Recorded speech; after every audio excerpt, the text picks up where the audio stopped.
Hi, this is Nicholas Bell with Ion Cinema, here to review City of Lies, the latest film directed by Brad Furman, which Saban Films is releasing March 19th, 2021. So of course this film premiered technically in several European territories across 2018, has changed hands with distributors multiple times.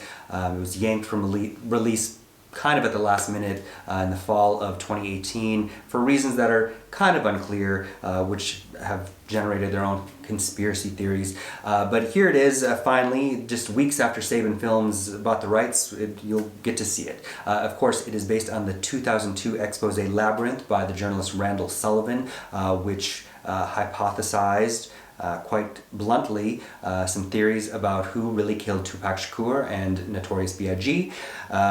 Basically, the focus here is on Biggie's murder, but Christopher Wallace, that the LAPD, several members were more or less in bed with Death Row Records, which was run by Suge Knight, who put the hit out on Notorious B.I.G. in March of 1997.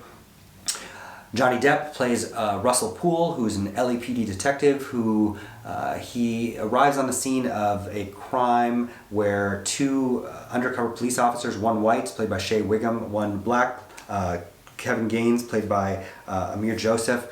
The questions he begins to ask get him kind of promoted, but put onto another high-profile case, the murder of Christopher Wallace, and there he begins to find a trail that suggests that multiple members of the LAPD were in cahoots with Death Row Records.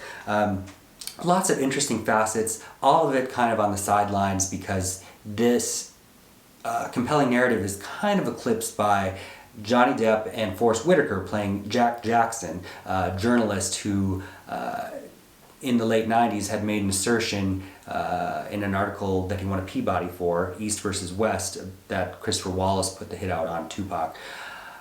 So both of these two men from different worlds invariably had theories that were disavowed. Almost 20 years later, they're picking up the trail again, trying to piece it together. What we learn is that the investigation is still ongoing, and that allows the LAPD to keep confidential all of the evidence they've amassed and also avoid a wrongful death suit involving Christopher Wallace, because if LAPD as an organization were charged with that and lost, it would bankrupt them and therefore the city. Lots of interesting things going on. However, there's a lot of painting with cliches by the screenwriter, Christopher Contreras, an actor who's making his first feature screenplay debut. Brad Furman, who is probably best known for The Lincoln Lawyer, also directed The Infiltrator with Bryan Cranston, and a film called Runner Runner with Ben Affleck and Justin Timberlake, maybe perhaps wasn't the best fit, and maybe these stars are a bit too distracting because this is material that sells itself, and I think there would have been a better fit as director. I couldn't help but think that F. Gary Gray, and based on the Suge Knight connection and everything that happened on the set or just outside the set of Straight Outta Compton, that has landed Suge Knight in prison for manslaughter. All that set aside, it's shot interestingly. There's a lot of archive footage of Christopher Wallace. It was shot by Monika Lenczewska, who's got a very interesting filmography, and I think she lends a very interesting eye to this. She shot a Greek film called Park in 2016, and a John Boyega film called Imperial Dreams in 2014, and an Ethiopian film called Difret.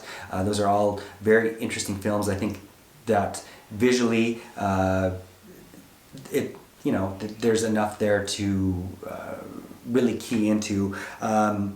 However, Whitaker, Johnny Depp, even Shea Whigham, who's playing the undercover officer in the beginning, are all kind of overacting and seem a little befuddled and out of place. The best scene is actually one shared by Lawrence Mason and Shamir Anderson as an FBI agent and one of the corrupt LAPD cops that are facing off after a bank robbery. That had the intensity and the energy that the rest of the film is more or less lacking.